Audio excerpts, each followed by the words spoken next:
You're watching Drakewing Gaming. Enjoy the video.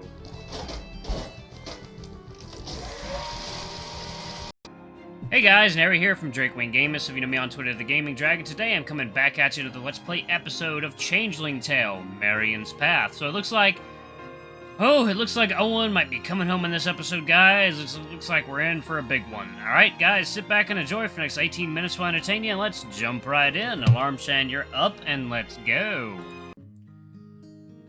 The next morning, make my way home to catch up on my responsibilities there. When I greet Gran, I let her know that Marion is considering going to the heifer parade. Gran smiles with delight. How marvelous would that be? I would make her a new dress. Jessie had the same idea. Smart girl. Aren't you worried at all about what might happen? Gran squints, but then isn't she always squinting? Don't fret. I'll mobilize the Whist Guild around her. You'll see. Oh, I can't wait to see the looks on their faces when they find out the rumors are true. Actually, the gossip mongers of the Whist Guild are just the sort of people I'm concerned about. The Rabina's boys already spilled the beans. What rumors? Do they know about Marion's condition? No, but they suspect you and she are a hot item. Oh, they'll be so jealous when they learn my sweet grandson has landed such a catch. And when they learn she has animal features, no doubt there'll be a buzz about that too. Still, I understand Gran's excitement. I can't wait to show Marion off as well. I decide to leave it be for now and go on about my day. There are animals to herd, a horse to reshoe, and plenty of concerns more imminent than Gran's cronies. Heh, no kidding. Time flies by at such a fast pace I hardly notice when the church bell rings 7. I'm out the field wrangling stragglers, and I know I should head home.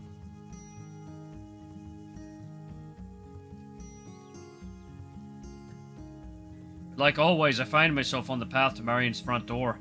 In the distance, I see Grace by the shore, resting her head in her hands. It's been a long day for us all, it seems. Imagine I smell terrible, and should have washed up before returning home. Wait, I just think of Marion's place as home too. I did, and it feels nice, comforting. I pick up my pace even more until I'm practically running to the door. I grab the handle, but it resists. When I tug harder, I stumble forward as the door lets loose. Oh, shit! Ha!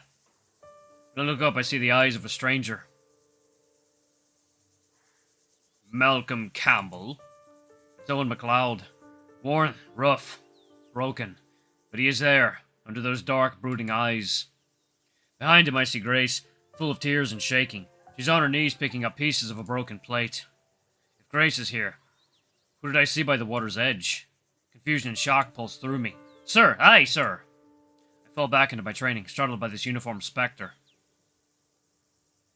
Groan, at ease, lad. This isn't the army anymore. There's a hollowness in his voice, which doesn't put me at ease in the slightest. You'd best leave. We're not taking social calls right now. Say hello to Agnes, and I'll pay my respects at a later date. It's as if speaking to an automaton.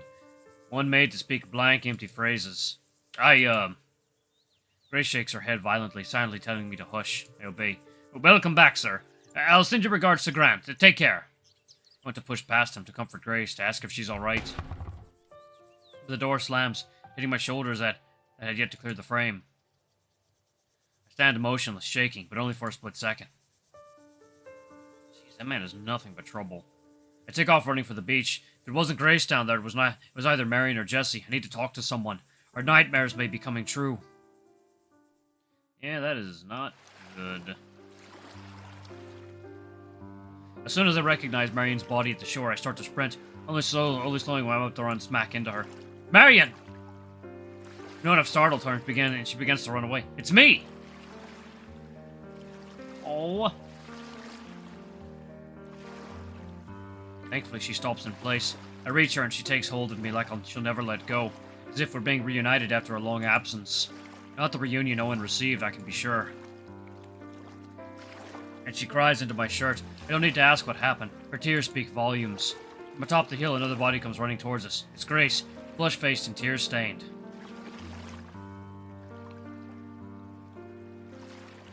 Marion, are you all right?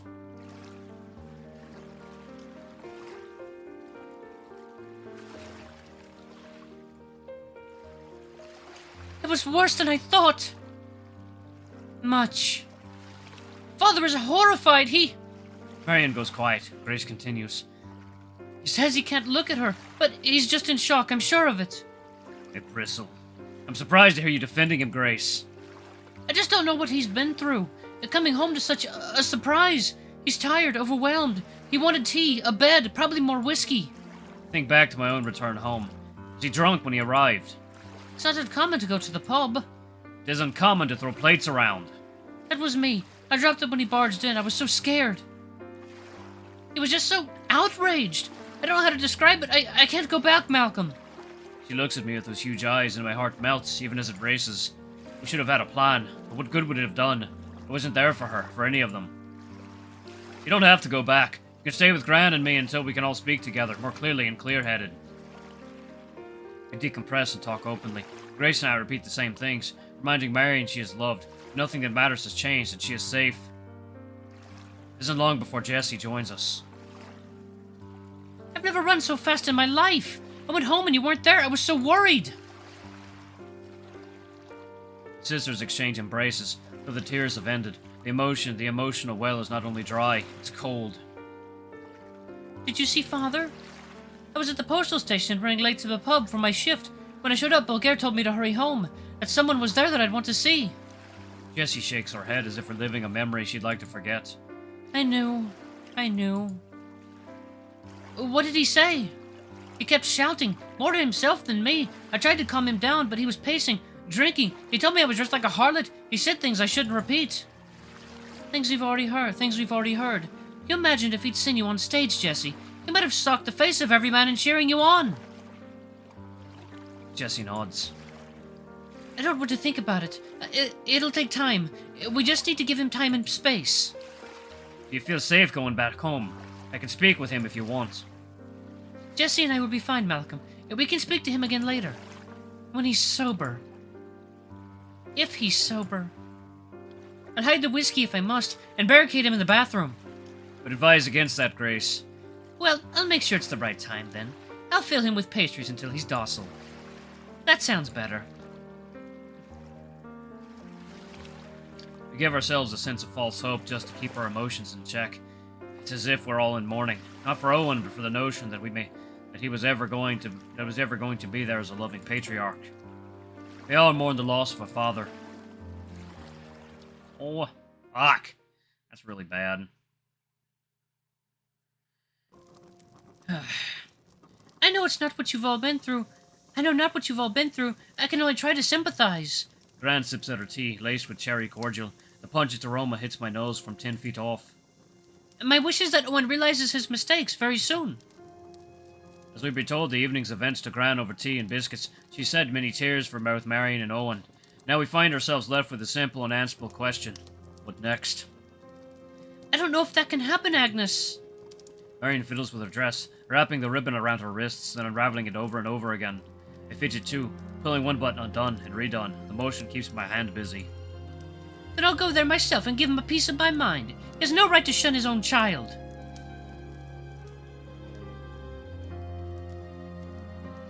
Oh, please don't... Oh, please don't, Gran. The last thing I wanted from my frail grandmother to be subjected to a drunk, raging Owen's ire. Would you, Agnes? What? You don't really want to do that, do you, Marion? Maybe. Agnes is a hard woman to say no to. I'll buy him a little bit.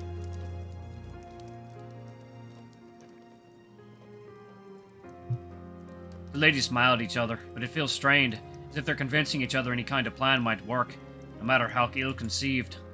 I'll go first thing in the morning, after another pot of tea and a dram of whiskey. I don't know what will help, but I don't think anything can hurt.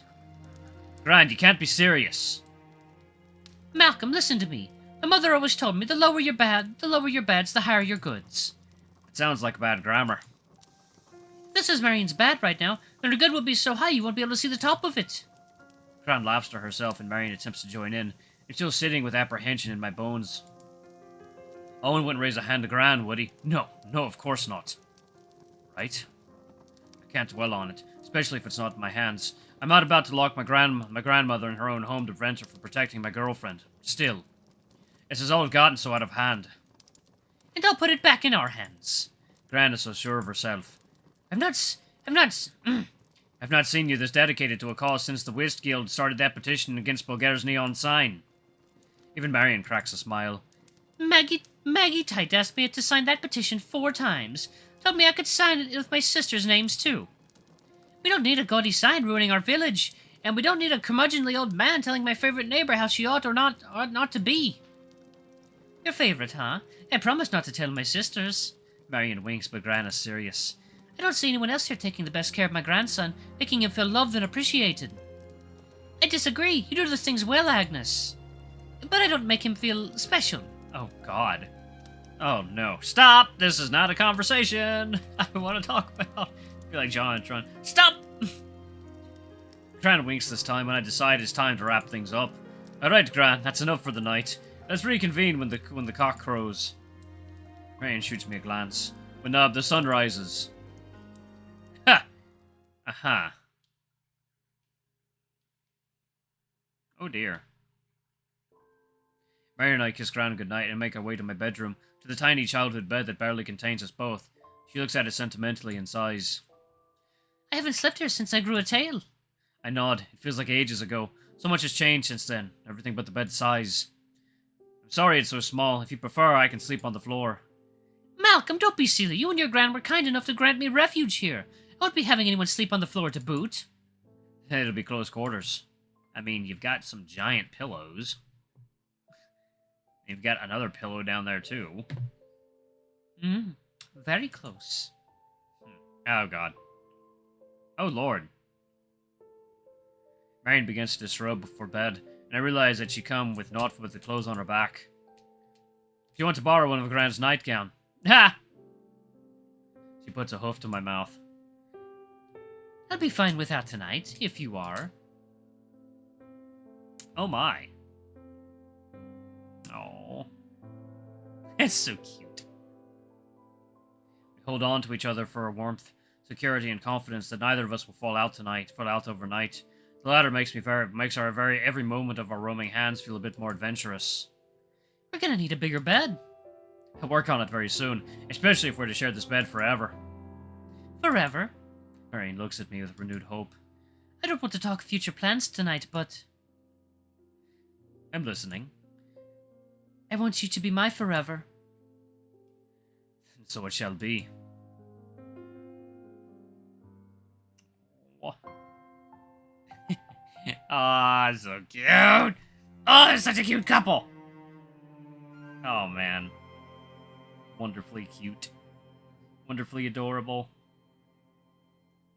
Almost got a nip slip there. Well, it's hard to keep those puppies contained. What's that? Disbanded. Oh, dear. For a few precious moments in the dawn, we try to set aside out yesterday's traumas.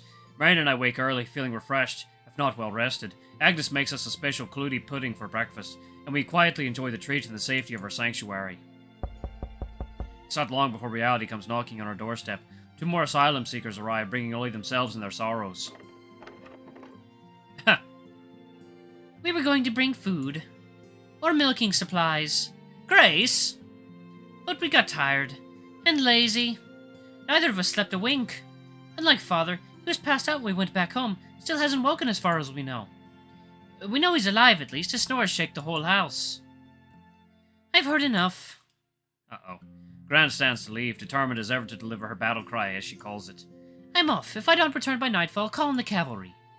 I hope you're not serious. If we're not back in 1 hour, I'll ride Hazel over to get you. Give me at least 2 hours. It'll take me that long to hobble over. Are you sure you don't want us to bring you in the wagon? Nonsense. My rage enlivens me. Your father's idiocy shines brighter than all the neon. I will darken it with my sanity immediately. Neon? I'll explain later, Grace.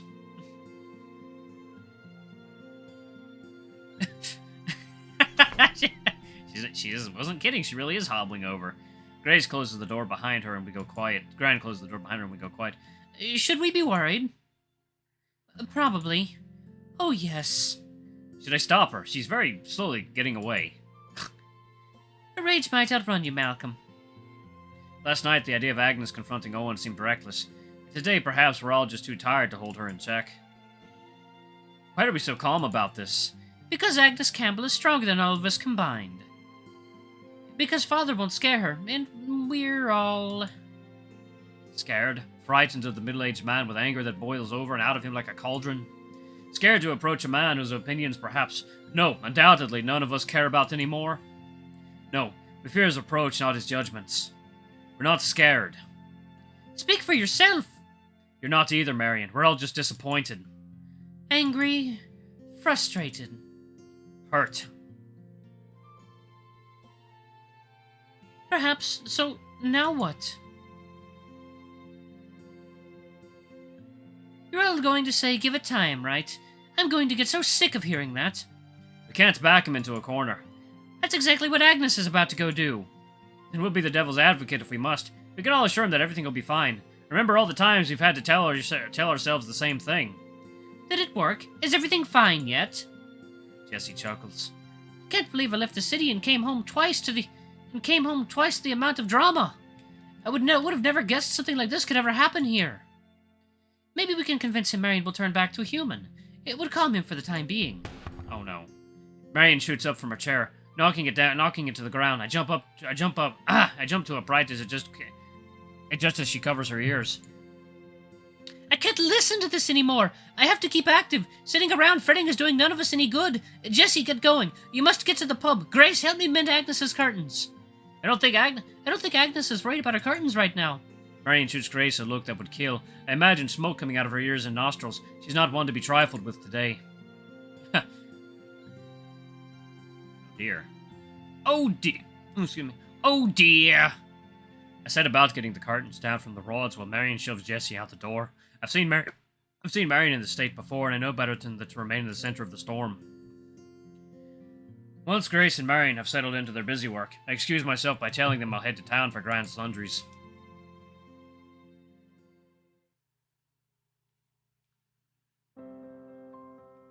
Hello, Miss Hazel. I told Hazel to catch up with Jesse in no time. I dismount and we walk towards the village center together, waiting for the others to speak first. It's probably the wrong time to say it, but I'm very happy for you and Marion. For Marion mostly. She deserves the love that you bring to her life. I'm taken aback by Jesse's candor. She never could help but be bold and honest. Thank you. I try my best to care for her. She's quite easy to love. Don't hurt her, or I'll kill you. Hazel huffs in agreement. Oh, assuredly, Bulgaria's promised the same, as is Gran. I imagine Grace would join the witch hunt too, should I make any missteps. Jesse smirks. Joking aside, I never knew love until Marion. I hope you find the same, if that's not rude to say. Jesse speeds up, and Hazel and I do our best to keep her pace. I don't need love, Malcolm. I need money, power, fame. Really, that's all. Such small dreams. Not dreams, Malcolm. Reality's in the making. And if I stumble into romance along the way, so be it. It wouldn't be the first time. Jesse has captured my full attention. Really now? I've had heartbreak. She stops and looks at me long enough to make me slightly uncomfortable. I don't think I'm about to ask about it. I don't need that again. Alright guys, I'm gonna pause it right here. Thank you all so much for watching. Don't forget to like, comment, subscribe, ring that notification bell, and leave a super thanks or a tip if you can. It always helps. I guess in the next episode, we're gonna see Gran confronting a crazy old man, a crazy old drunkard who used to be in the army. Oh boy, I wonder who's gonna win. My bet is on Gran. Anyway guys, thank you so much for watching. I'll see you in the next video. Love you all. Bye-bye!